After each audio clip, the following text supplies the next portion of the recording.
What's going on, guys? Welcome in. Beers Daily Fantasy 6-Pack Week 4, Part 2 here. We'll take a look at your wide receivers and your tight ends. If you missed Part 1, go back, check it out. Quarterbacks and running backs we talked over there. But here we're going to talk pass catchers. So 3 tight ends, 3 wide receivers, 1 at each price point, and we'll always end with that beast of the week. I think you got to get in a ton of those lineups. So let's get to it here. An interesting week 4. Bye weeks have started. We know the injury bug is already starting to hit, so some nice value out there. So let's start with a value tight end. Minimum price on FanDuel this week, Hunter Henry, $4,500. Now, obviously, we want to check the status of Antonio Gates and see if he's going to be playing this week. Does not sound good for Gates, dealing with an injury as usual. But the rookie Hunter Henry stepped in, played every single snap last week, caught all 5 of his targets, good for 72 yards in his debut as a full-time player. So if Gates is going to be out again, we're going to get a minimum price tight end that's going to be on the field for every single play in a high over-under here of 53.5 against a New Orleans team that is just not very good defensively. Certainly a guy that you're going to look to fire up on Sunday. Open up a lot of salary room for him. Was a great pass-catching tight end at Arkansas, and San Diego has always utilized the tight end here. I think Hunter Henry at minimum price makes a lot of sense this week against New Orleans.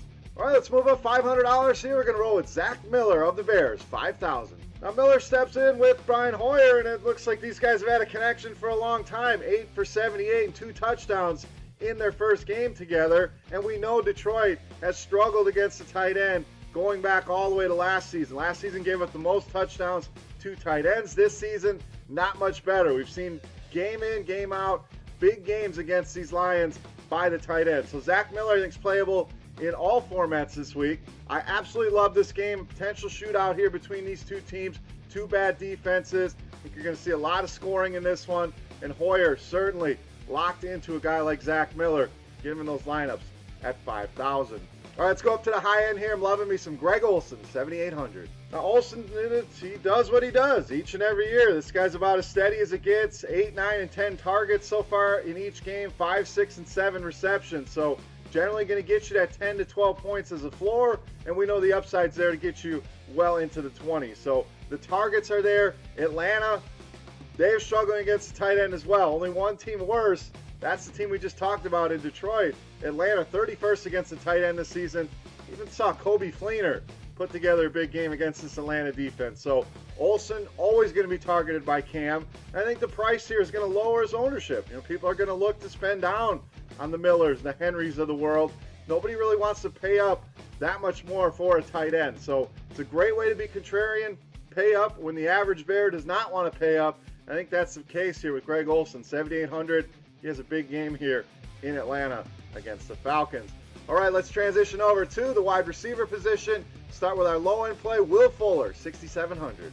And we could have gone a little lower here, but Will Fuller, basically, you're getting a wide receiver 1 price like a wide receiver 2. I mean, this guy gets a ton of targets in this offense and priced like he's not getting a ton of targets. So something I'm going to take advantage of.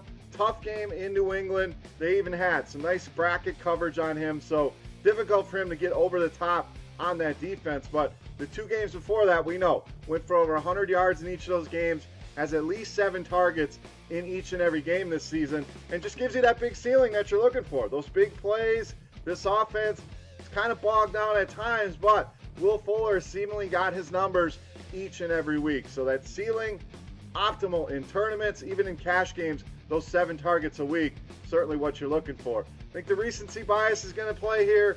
People are going to back off of Will Fuller. People are very excited about him. 3 for 31 against New England. Nobody's going to want to go there. I'm going back to the well on Will Fuller. All right, let's get to another guy I think's in a great spot to bounce back this week. Larry Fitzgerald, 7,500. I was very high on Fitzy last week. At Buffalo was not the greatest game for this offense, to say the least. They really struggled there. Got it handed to them, let's say, by the Bills. Now, going home against this Rams team, I think it's just what the doctor ordered for this offense. I think they're going to get back on track here at home.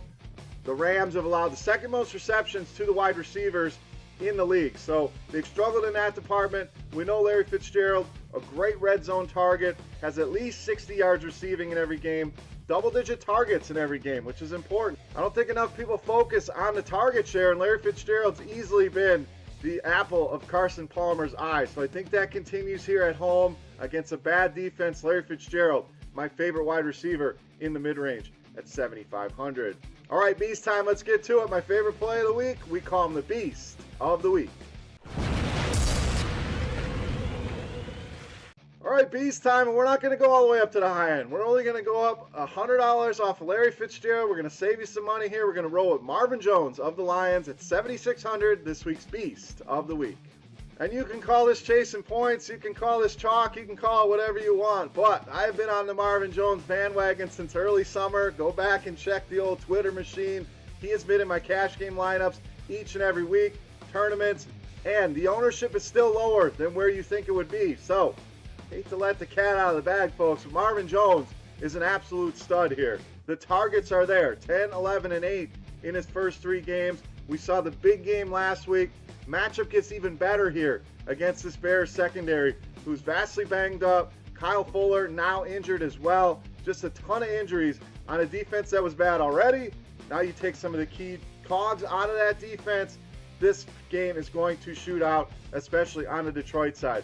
Biggest thing here, Marvin Jones is underpriced. Should be right up there with some of the stud receivers with the target share he's getting and the receptions and the yards that he's putting up. Take advantage of it while you can. Probably should be in the $8,400, $8,500 range with his play. You can still buy low. Marvin Jones, lock him in cash. In tournaments, the upside is huge. My favorite play, if you couldn't tell, I'm excited about some Marvin Jones, this week's Beast of the Week. All right, guys, that'll do it here for part 2. Any questions, as always, hit me up, comment section. You can reach out and follow me on Twitter at BeerMakersFan. And please don't forget, subscribe. RotoGrinders YouTube channel. You got videos, you got shows, all kinds of stuff to keep you busy. You could sit there a whole day and watch some RG content. Make a day out of it. So hit the little red button, make life easy, and subscribe. For RotoGrinders.com, I am Beer saying salute. Really appreciate you guys stopping by the Fantasy Bar here, checking out the video.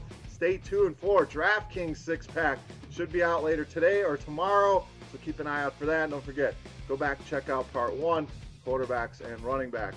All right, guys, that'll do it. Good luck this week, and we'll be back next week. We'll see you.